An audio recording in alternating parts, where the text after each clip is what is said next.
Grandpa stole his first buggy in 1892. I met your grandma pig slopping in 46. Oh, every Christmas we'd visit my Uncle Fred in prison.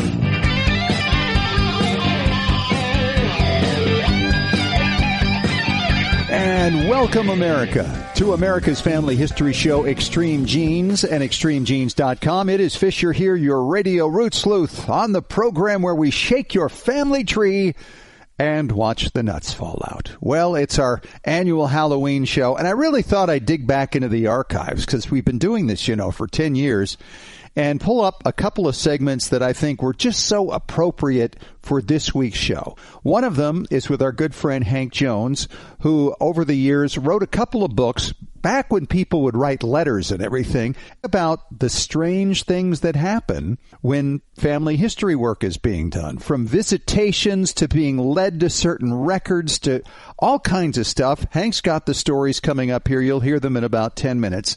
Later in the show, we're going to hear from the Jersey girl, Sue Wynne.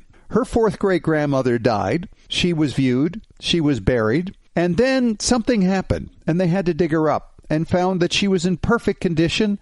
And several years later, they viewed her again. You're going to hear all the details of that one coming up as well later on in the show. Right now, it's time to check in with Boston. David Allen Lambert is standing by, the chief genealogist of the New England Historic Genealogical Society and AmericanAncestors.org. David, how are you? I'm really in shock now. There's a viewing, then a review of the viewing, and then a reviewing of the review of the viewing. I am so confused. Well, I am doing great because I've decided to volunteer for the National Archives and be a citizen archivist to index Revolutionary War pension files, and it's a free program. Originally, I thought when I got into it that I would be doing transcriptions of the first image that pops up. Like, all right, this is your batch, this is your image. No, you can select your own ancestor. Well, when I did that, I did a couple of pages, and I pulled up his pension, and I'm typing it. Oh, this is great. Even got a couple of facts that I didn't realize because I guess I never read it that thoroughly. And then I had to go back and search again. I said, well, how did I find that pension? I put in his name. Fish, I was looking at color documents that are in a different series at the archives, but they're the originals, the copies of his pension file. And it has his signature on it. Oh, how cool is that? And it's in color? It's in beautiful color. Great scanning. I wish the pensions were in color. It'd be a lot easier to read. Sure. Hint, hint. Yeah. But yeah, so that's what I've been doing. Again, you can find out more going to archives.gov and find out about volunteering. And you can pick your own ancestor. So a better way of looking at this, your ancestor got the help from the government once and got a pension. Why not help the government and make his pension or her pension for the widows available for generations to come? Because you have a skill. Yep. You can read cursive. Yeah, this is that is absolutely true. This is really something for those people who do a lot of indexing, say, with Family Search. They're all set to do this job. They don't need any more qualifications. Good stuff. The thing I really like about it is that you're picking your own relatives, so you have the real interest to do it, so it's a win-win situation. Sure. Well, I really dig cemetery websites. Billion Graves, Find a Grave are great. Melanie McComb came across one. She does a lot of Irish research, and this website is called discovereverafter.com. It's a free site where you can search cemeteries in the UK, even in Australia. But what they're using is the plot maps and the burial records to show you with an aerial view where in the cemetery the person's buried. Kind of like when you plug in an address. Yeah, well, this is your last address. It is so funny you would say that. I was thinking about this the other day. I've been emailing back and forth with a cemetery in New York, and they've been sending me the address within the cemetery of my ancestors, and I was thinking that exact thing. Isn't that funny? Even when we're dead, we have an address. Just try not to send any mail there. Right. It might end up in the dead letter office. Yes. Sorry. Fish, Halloween's right around the corner, and I'm just curious, have you dug up anything interesting lately? No, but I'm going to look into this book that I just learned about, where this author had some issues in his family, and his grandfather visited him in his bedroom at night, and that visitation told him he needed to do something, and it led to some healing. So I'm going to track that down. When I figure out the name of it and how good it is, I'll let everybody know. Wow. Yeah. Attention, all relatives, those in the hereafter. Please don't come and visit me unless you can tell me where my grandfather's buried. Yes. So maybe he'll show up. I'm always delighted when I hear about projects for the research into enslaved, and Montpelier is no exception. They've announced an enslaved cemetery archaeology project with a fundraiser. They're auctioning off a witness tree. It's a cedar of Lebanon tree, and they're using it as part of a spearhead to raise money for the project. They've also been granted money as well. The project is part of oral history and memorializing all the enslaved from Montpelier. So that's excellent. Exciting. Yes. And digging is something that goes on all the time, not just in cemeteries. In this case, in Florida, in St. Augustine, they were digging for a drainage improvement project, and they found a 19th century vessel so well preserved in the wet mud that they could probably lift it out. I wouldn't say it would float, but they found part of a kerosene lamp, leather shoes, and coins and other artifacts. Yeah, well, here's the thing. They're calling it a 19th century ship, but I think it sank after that because one of the coins that was found was dated 1903. Mm-hmm. Unless one of the coins was dropped in that area later, but yeah, it'll be interesting to see how they tie all that together. Wow. Well, I want to say happy Halloween to all of our listeners out there. And remember, trick or treat also means a good treat if you join American Ancestors, and you can save $20 on your membership with the coupon code EXTREME on AmericanAncestors.org. All right, David. Thank you so much. We'll talk to you again at the back end of the show, and we answer listeners' questions with Ask Us Anything. And still ahead, a classic tale of spookiness for the Halloween season. Yes, hear about the ancestor who died and was buried, then was dug up, well preserved, so they displayed her again. That's coming up later in the show. And coming up next, we're going to talk to Hank Jones, the author of all these great books about serendipity in family history, strange stories you're going to want to hear about when we return in 3 minutes on Extreme Genes, America's Family History Show.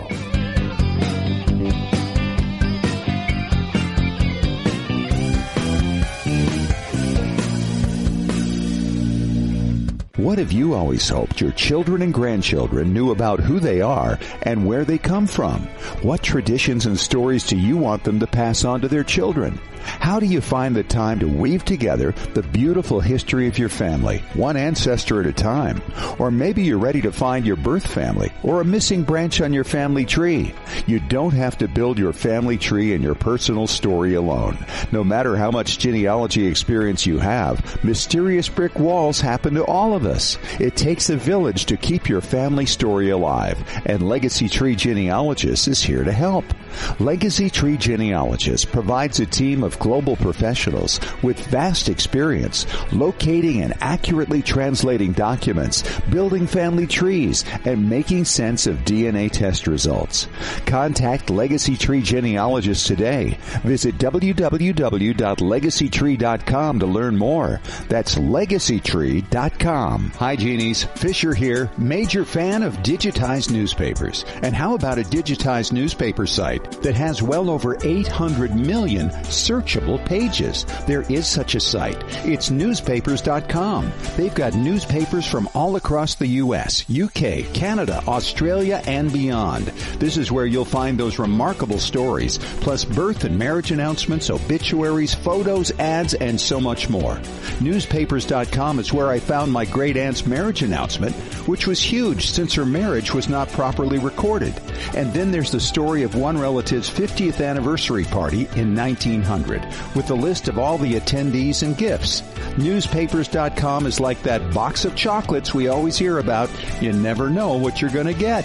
What will you find? Sign up now at newspapers.com. Use the coupon code EXTREME at checkout to get a special extended 20% discount on a Publisher Extra subscription. Hey, Genies, it's been so fun to watch over the last couple of years as our Facebook group, Genealogy and Family History Breakthrough Strategies, has really grown. If you haven't joined yet, thousands of like-minded genealogists are there waiting to help you and to learn from you as all try to make new breakthroughs on difficult lines. Let's face it, there's so many ancestors yet to be found whose names we don't even know yet. All it takes is for one other member to know of a source that can lead you to a breakthrough you've been seeking for years. Genealogy and Family History Breakthrough Strategies is free. This is where you can brainstorm and celebrate your research victories with others who understand and share your passion for family history research. So sharpen your skills, learn from others, and give back in areas you're already expert in. Join us on Facebook at Genealogy and Family History Breakthrough Strategies. That's Genealogy and Family History Breakthrough Strategies.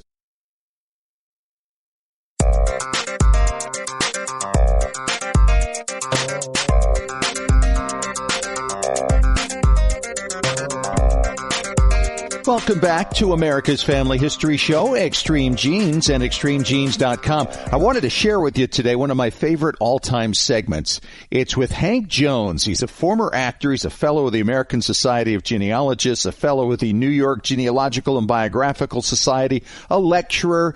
He's written books on the Palatine families of New York and a couple of books called Psychic Roots, Serendipity, and Intuition in Genealogy. And what a conversation we had on that. Let's talk about this serendipity thing because we hear about it all the time. And for people who may not have gotten into genealogy yet or family history research, you might be surprised at some of the stories that happen. And it certainly happened to me early on. How about you, Hank? Did you ever have an experience right at the beginning? Yes, it just kind of built from then on. They just start happening right and left. And at first, I thought I was the only one getting a little too close to the butterfly net. I didn't know what was going on. What happened was, I wanted to find out if really this was just me this was happening to. So I sent out 200 letters, probably about 15 years ago, to some of the leading genealogists around the world, and I said, now I'm not knocking the scientific approach to genealogy because my fellows in the ASG and all of the great scholars of genealogy over the years, make the point that this is really a scientific thing we do when it's done right. Right. But I wanted to know once in a while that something happened that you just couldn't explain, that somehow led you to success in climbing the family tree that you weren't expecting.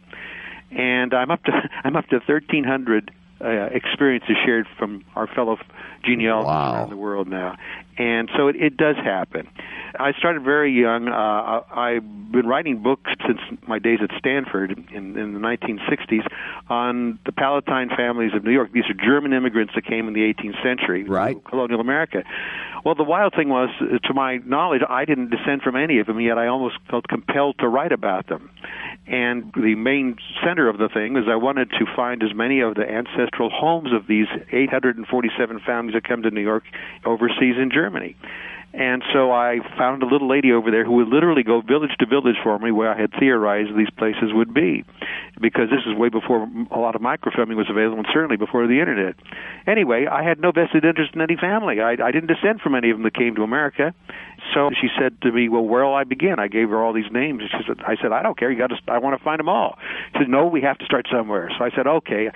I'd always been interested in a guy named Dietrich Schneider, one of the 847 for some reason. I said, we know he came from Hockenberg, Germany. Okay, Carla, go there first. We got to start somewhere. So she did. So, dissolve, as we say in the movie, right, to about 15 or 20 years later. Since that time, I've found over 600 of the 847 families, 1,500 later arrivals that come to America in the 18th century, and the only family that I am directly related to of that group is the Dietrich Schneider family of Hockenberg. My first choice, selected totally off the wall, at random, for Carla to look for in her searches for me in Germany. Unbelievable. And how many generations back are we talking? Yeah, Okay. a long time back, about 8, somewhere around there. And then other things started happening. We had to do lectures about the Palatines around the country. I've lived on the West Coast all my life and been a few trips to the East Coast, but never a lot.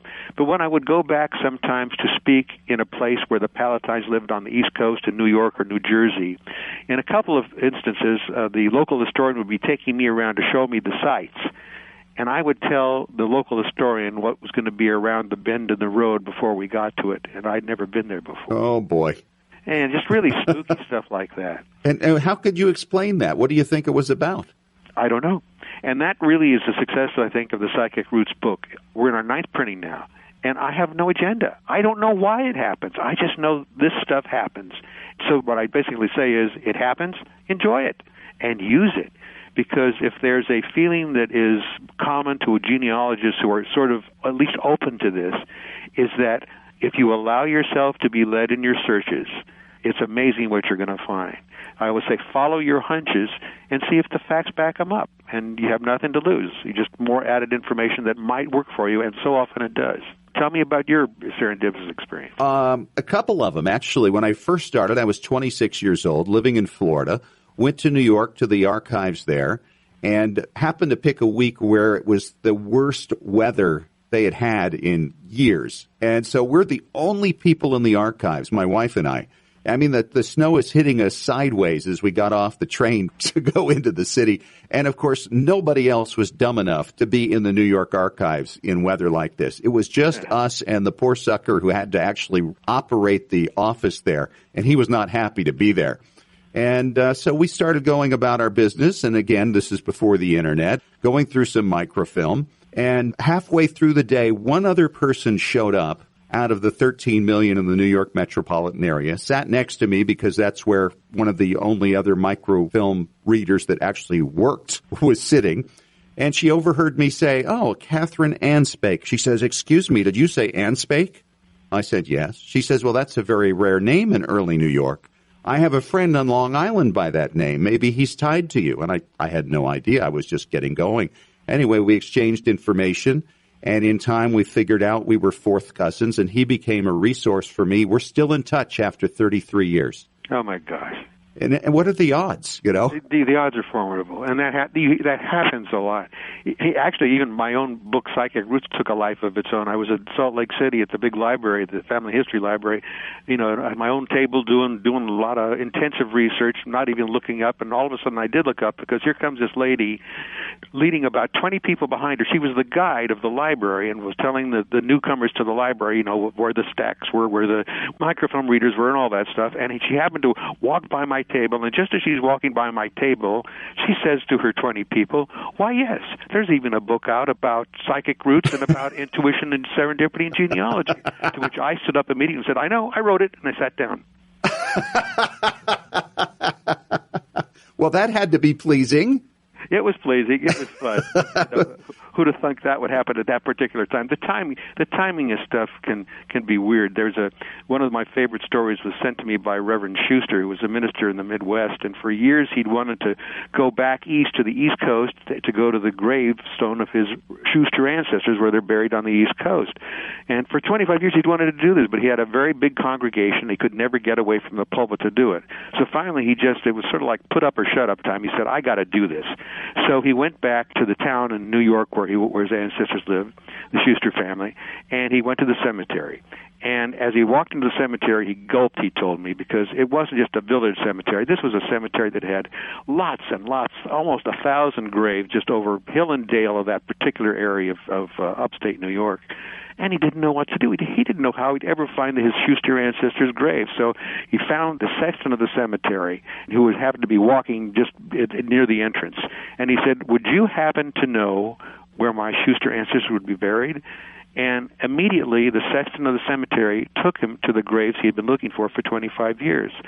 And Reverend Schuster said to the sexton, "Well, how did you ever know, out of all these gravestones, where the Schuster family's buried without looking it up in your files?" And the sexton told him that he was the 5th person that day to ask for that particular grave. And with that, the sexton pointed to a hollow on the hill overlooking the whole cemetery where the 25th annual Schuster family reunion was taking place. And And as Reverend Schuster said, I walked up the hill, and I met my family. Unbelievable. And how long ago was this? When was this? Well, he told me the story about 20 years ago. Isn't that something? Just the timing of these things can be very weird. It just happens over and over again. I had a good friend. Talk about you doing your radio show. There was a guy who's deceased now named Nick Vine Hall, who was sort of like the Larry King of Australian genealogy, and he had a radio show once a week all throughout Australia and New Zealand about genealogy. And Nick came to America and was telling me some stories that had been told him on the air. And Nick said, the most common story I'm told on the air is this. And it had variations, and basically it's the same story. It's this. I was looking for my ancestor. I went to the cemetery where my ancestor was buried, but I'd never been there before. I got out of the car, and I walked straight to my ancestor's grave. Yes. I have heard that story, too. Yeah. Isn't that something? It's like they're calling to you. In the foreword to the first Psychic Roots volume, Helen Hinchcliffe, one of our fellows, put it nicely, too. She said, Hank, she said, feeling about one's ancestors as well as thinking about them usually results in a far more successful search. And that's really true. I'm a big champion of genealogies that are not just names and dates. I mean, you ever read a genealogy with just names and dates? Oh. Spare me. Right. But it's our job to put flesh and blood on the skeleton of names and dates and make them come alive again. And it's great to honor your Mayflower ancestor and your Revolutionary War soldier, but don't forget to honor the horse thief, too, because they, too, have their stories, and sometimes they're a heck of a lot more fun. I can't argue with you on that point. My favorite ancestors are some of the biggest scoundrels. Oh, yeah. There's no doubt. I don't know how it works. I just think that our ancestors want to be found. And it's sort of our soul's task to do it. This is what we do. We're genealogists. I mean, trying to explain our excitement to a civilian is beyond us because they don't get it. No, you're absolutely right. I'm weird cousin Hank who likes dead people. That's fine. I am. I'm definitely weird. But it's part of what we're supposed to do. And that was another thing that came through in all these 1,300 letters shared by genealogists, that this is what we do, it's what we're supposed to do. And so we do it, and it's just part of our deal here. Hank, your book's still in print. How can they get it? Actually, you can get it through my website, www.hankjones.com. And coming up next, a perfect story for this time of year about an ancestor that was viewed twice, several years apart. How can that be? You'll hear from Sue Wynne coming up next when we return in 5 minutes on Extreme Genes, America's Family History Show.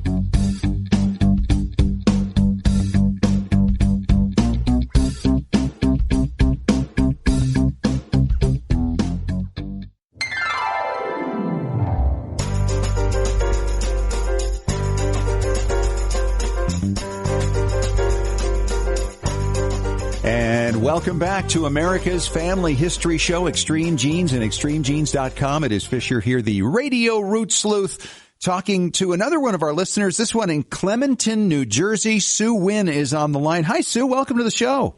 Hey, Fish. Great to talk to you. I am so excited to hear your story here and having got a little peek at what you're going to talk about. It is amazing, the stories that can come from our past, and you've got one. How did you get started in your research, by the way? Well, about 20 years ago, my father had passed away previously, and my father's cousin was still alive, and he started telling me some of these family history names. Although he didn't know a lot of the older stories, but he knew some names. And it was about 15 years ago, because I'm a Jersey girl, been here most of my life, I said to my husband, why don't we go try to see if we can find some of these gravestones down in Mullica Hill. So we went on a mission down there, and we were looking through a couple of graveyards, and I'll be darned if we didn't come up with some of these gravestones. And one of them, well, two of them, Hannah Agging, who's my fourth great-grandmother, and her husband Enoch, who's my fourth great-grandfather, were buried in St. Stephen's Episcopal Church Cemetery in Mullica Hill. So I ended up contacting the pastor of that church because I couldn't really read the gravestones very well. And maybe there's burial records that he could help you with. Exactly. And so I talked to him on the phone, and he said, interesting story about your fourth great-grandmother. So it turns out that my poor fourth great-grandmother, Hannah, died when she was about 55 years old. And she was buried in the graveyard of the then St. Stephen's Episcopal Church, which was a little bit further down the road from where the church is located now. Well, they decided after she had passed away that they were going to sell that church property. Well, they decided to also, at the time, dig up all of the remains of those who were in that little cemetery and move them along to the new church property. Make it easier to sell the old church property, I would imagine. Yeah, right. I mean, I don't think anybody wants to build their house on a graveyard. So, makes it tough when you're digging for the swimming pool, you know? Yeah, right. So apparently there's this, I don't know if it's an element or exactly what it is, but it's called marl, and it's something that's found in the soil there in Mullica Hill area. Okay. And they've also found quite a few fossils in that area. As you can imagine, after about 4 years of being in the ground, the coffin had disintegrated quite a bit, as well as the others. But what they didn't expect to find was that her body was so beautifully preserved after 4 years in the ground. And this was quite the news, spread throughout the area, and there was so much interest in it that they actually held a viewing after 4 years of Hannah being in the ground. 4 years in the ground and a second viewing. And not only that, my fourth great-grandfather had remarried. So can you imagine? Well, that's a little awkward. A little awkward. So apparently her hair was still pretty and curly, and her face was marbleized and very interesting. So they held a viewing, and they reinterred her, and she to this day is in the ground in Mullica Hill at St. Stephen's Episcopal Church. However, in Mullica Hill, being the old town that it is, and in the spirit of Halloween, every year in October they have something called the Ghost Walk. Oh, no. So it's about an hour and a half program, and you walk through the town. Well, it turns out that my fourth great-grandmother, Hannah, is one of the ghosts represented at the Ghost Walk. Oh, wow. She stands out there in the cemetery, and someday my aspiration is to be Hannah in the Ghost Walk. To play and Hannah. My fourth great-grandmother. What a great idea. So, Yeah, I often wonder how she feels about that, being represented as a ghost, but it is what it is. I mean, hopefully she takes it in the good fun that it's meant to be. I think that is exactly right. So where was this record, by the way? I mean, you obviously have a lot of details about this, including the husband and his remarriage and the whole story about how the body was preserved. What record did you find that in so others might be able to do the same kind of thing? Well, this particular story was found in the parish register of St. Stephen's Church. So they had kept pretty good records and pretty detailed. And, so often we go searching for our ancestors and there's nothing but names and dates because they haven't written anything about themselves. Nobody's written anything about them. And this particular church did a really great job of keeping records because I know about my fourth great-grandfather as well, Enoch. Really? Husband. Yeah. It says that he was a small, wiry, athletic man who farmed a small place of 20 acres and for many years kept one of the village stores. He was a most estimable man and respected by all who knew him, was a man of sterling worth in every way, of a gentle, kindly disposition, and left a memory that is lovingly cherished by all who knew him, and he was the vestryman and warden of that church and one of the originators of the parish. So they wrote about him as well. So this is all in church records. Well, that's an exceptional church record, though, nonetheless. I mean, I don't want to give the impression to people that you're going to find records like this everywhere you go. In fact, if you find out who the historian was who recorded those things, you ought to put a flower on his grave because he did a great job. Yeah, I agree. And, I feel this connection to Hannah and Enoch because of those little excerpts of things from their lives, and I know about them now. Right, it's a beautiful thing. Do you know anything about Hannah's life? I mean, you know about her death and what happened afterwards, but have you actually learned anything about her life? Well, that is the sad thing. I really don't know a lot of details about her life. And I'm curious and would love to know. I mean, I know a little bit about her husband. I know where they lived. Right across the street from the church, there's a house, and it has a plaque on it. It says Enoch Agging's home. But no, I mean, the only thing that I really know about them is that they had a couple of children that passed away when they were very young, because they are buried with Hannah. One was about 18 months old, the other about 2 years old. And they obviously had my third great-grandfather, Charles, whom I descend from. Don't you think that a lot of the women in the households from back in those times were actually defined by the family, obviously? Yes, I'm sure they were. So knowing what I know about Enoch, I'm assuming that she also was a lovely woman. Yeah, similar nature, exactly. All right, so where are you going from now with all this? Gosh, I'm hoping to go further back. Now, there is a gentleman by the name of Hugh Agging who lived right next door to Enoch, and I'm guessing Hannah as well. And he has a Revolutionary War pension. So my next goal is to try to link those two for sure as father and son. And who knows, maybe my daughters and I can join the DAR. So what records have you checked to try to link Hugh to Enoch? Well, one of the things that I looked at the Gloucester County Historical Society was land records. And from that, I knew that Hugh and Enoch had lived next door to one another. But other than that, I just have not been able to find anything. There's got to be a will for him someplace. No, I have not gotten that far yet. You might also want to look into letters of administration. Also go to Fold 3, look into his military records. Often the military records will contain a family Bible record or a family Bible page that could list all the names of the people in the family and pretty much give you the relationship as well. Yeah, that's a great idea because he was a Revolutionary War pensioner, so would love to make that connection. Well, and to have the pension, you might also see some name patterns come up, unusual names. Perhaps his father was Enoch as well. That would give you a good, strong hint. And certainly being right next door, I think you're right. You know what you've got to do, and you know what the relationship likely is. Yeah, that's a great tip, Fish. All right. I'll definitely follow through with that. Well, great talking to you, Sue Wynne from Clementon, New Jersey. And what a story about your fourth great-grandmother, Hannah. Good luck. I do hope you get into the Halloween thing, getting the opportunity to portray her. I think it would be a blast. I think it'd be a lot of fun, too. And coming up next, David returns as we answer your questions once again with Ask Us Anything on Extreme Genes, America's Family History Show.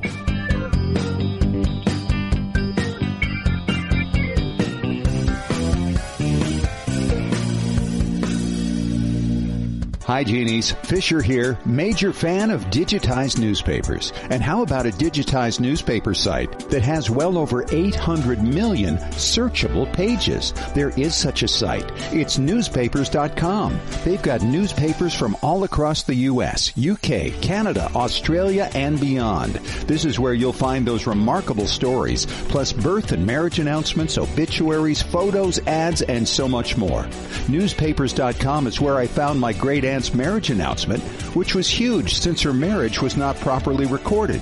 And then there's the story of one relative's 50th anniversary party in 1900, with a list of all the attendees and gifts. Newspapers.com is like that box of chocolates we always hear about. You never know what you're going to get. What will you find? Sign up now at newspapers.com. Use the coupon code EXTREME at checkout to get a special extended 20% discount on a Publisher Extra subscription. Hey, Genies, it's been so fun to watch over the last couple of years as our Facebook group, Genealogy and Family History Breakthrough Strategies, has really grown. If you haven't joined yet, thousands of like-minded genealogists are there waiting to help you and to learn from you as all try to make new breakthroughs on difficult lines. Let's face it, there are so many ancestors yet to be found whose names we don't even know yet. All it takes is for one other member to know of a source that can lead you to a breakthrough you've been seeking for years. Genealogy and Family History Breakthrough Strategies is free. This is where you can brainstorm and celebrate your research victories with others who understand and share your passion for family history research. So sharpen your skills, learn from others, and give back in areas you're already expert in. Join us on Facebook at Genealogy and Family History Breakthrough Strategies. That's Genealogy and Family History Breakthrough Strategies. What have you always hoped your children and grandchildren knew about who they are and where they come from? What traditions and stories do you want them to pass on to their children? How do you find the time to weave together the beautiful history of your family, one ancestor at a time? Or maybe you're ready to find your birth family or a missing branch on your family tree. You don't have to build your family tree and your personal story alone. No matter how much genealogy experience you have, mysterious brick walls happen to all of us. It takes a village to keep your family story alive, and Legacy Tree Genealogist is here to help. Legacy Tree Genealogist provides a team of global professionals with vast experience locating and accurately translating documents, building family trees, and making sense of DNA test results. Contact Legacy Tree Genealogist today. Visit www.legacytree.com to learn more. That's legacytree.com.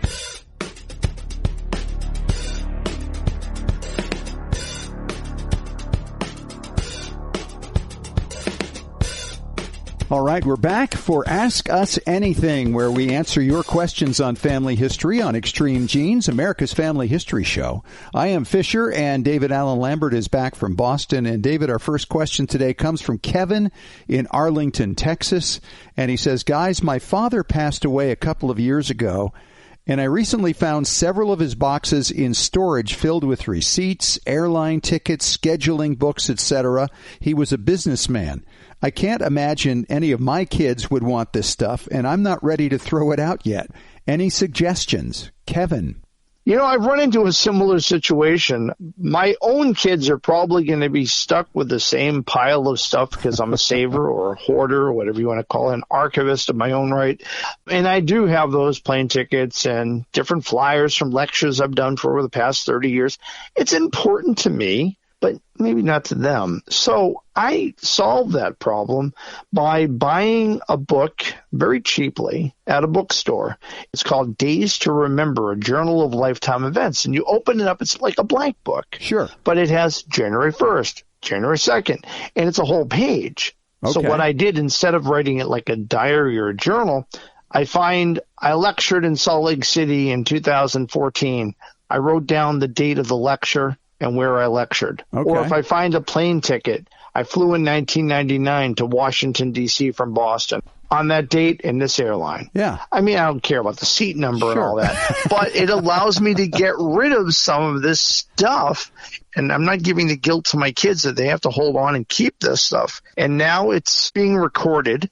And if I ever wanted to write my story, I could use this and say, all right, let's go through and look for everything from 1980 and 1981 and 82 and just kind of browse through it and then use it to type up. So I'm creating my own life story manuscript. So that might be a suggestion for Kevin to do to get his dad's story down based on these scraps of history. Well, it certainly helps because timeline is really the thing that holds all histories together. I mean, if you're going to write a history about an ancestor, if you're going to write your own story for your kids, you have to have a timeline. And I can't tell you how many times my wife and I have debated when something happened, in 1983 or was it 1985, things like that. But if you have documents, and that can include photographs, by the way, they're fantastic for helping establish when things happened, when you went on a certain trip, that kind of thing.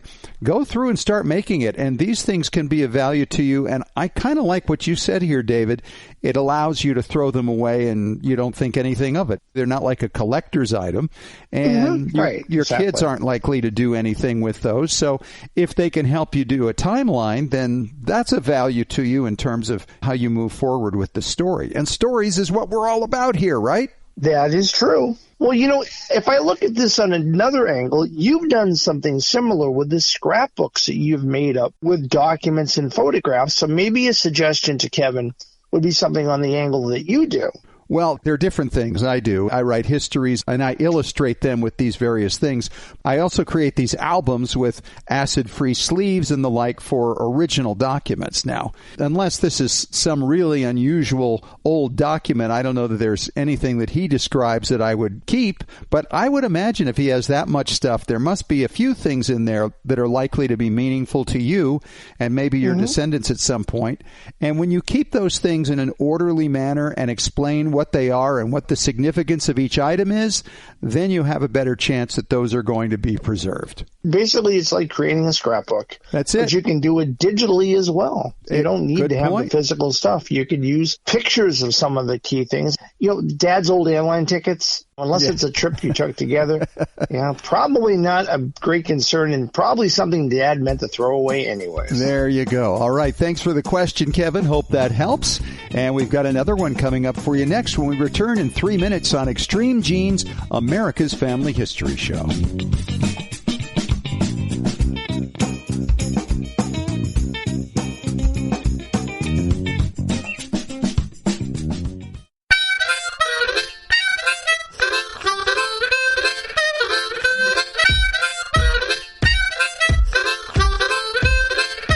All right, back to it on Ask Us Anything on Extreme Genes, America's Family History Show, and extremegenes.com. Fisher here, David there.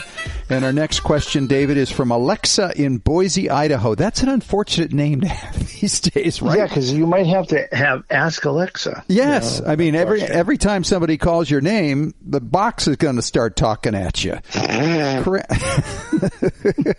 Oh, sorry about that, Alexa. Fisher and David, she writes, I want to create a family heritage gift for the family, and I'm thinking about making a book of old recipes, a cookbook. Have you ever heard of something like this before? Well, Alexa, we've kind of heard of pretty much everything before, but I love the way you're thinking. I think it's a great idea. I mean, and just start with your favorite recipes, or maybe the first thing you ever made when you were a kid, even if it was French toast, because that's historic.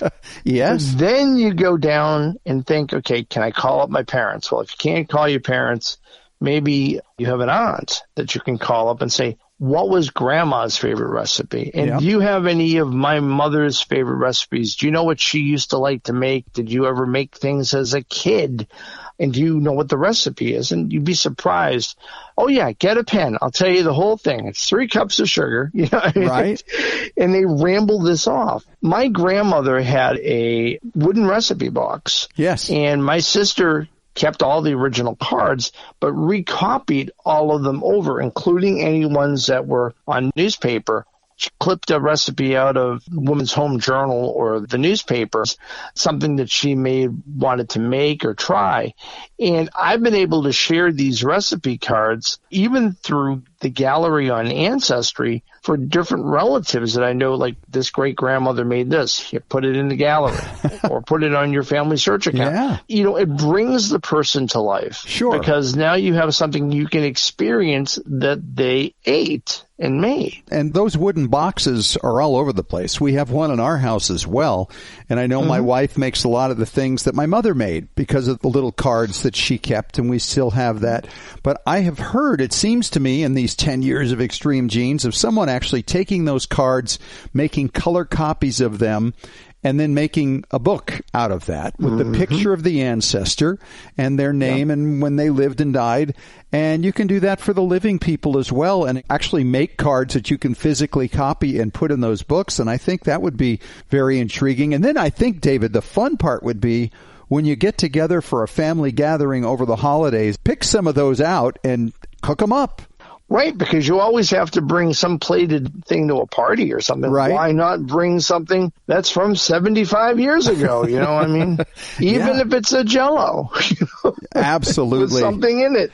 And, that's the thing about the holidays. It's extending those traditions, and food is part of it. In fact, they did a whole Roots Tech around that theme about, 4 or 5 years ago. Yeah, with Buddy Velasquez, the cake boss. Yes. I remember that. Yeah, it was huge, and people really appreciated what came from that. I think a lot of ideas came from it. And certainly, Alexa, I think this is a great idea, and just do it your own way. It doesn't cost a lot to make a book with something like that.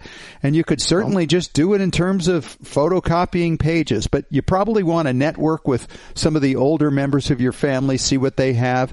If most of them or all of them are gone, check with your cousins, because they probably have some of those wooden boxes full of the old cards just the same way we do. Well, it's a great idea, and it tastes delicious. Yes. The final outcome is using a recipe card that you've never tried before. And guess what? Grandma's back in the kitchen with you. That's it. That's exactly right. All right, David. Well, that's it for this week. Thank you so much. We'll catch you next time around. Look forward to it. And thank you, Alexa, for the question. It's a good one. And thank you, listeners, for joining us again this week. If you missed any of the show or want to catch it again, of course, listen to the podcast on Apple Media, TuneIn Radio, iHeartRadio, ExtremeGenes.com, or Spotify. We'll talk to you again next week. And remember, as far as everyone knows, we're a nice, normal family.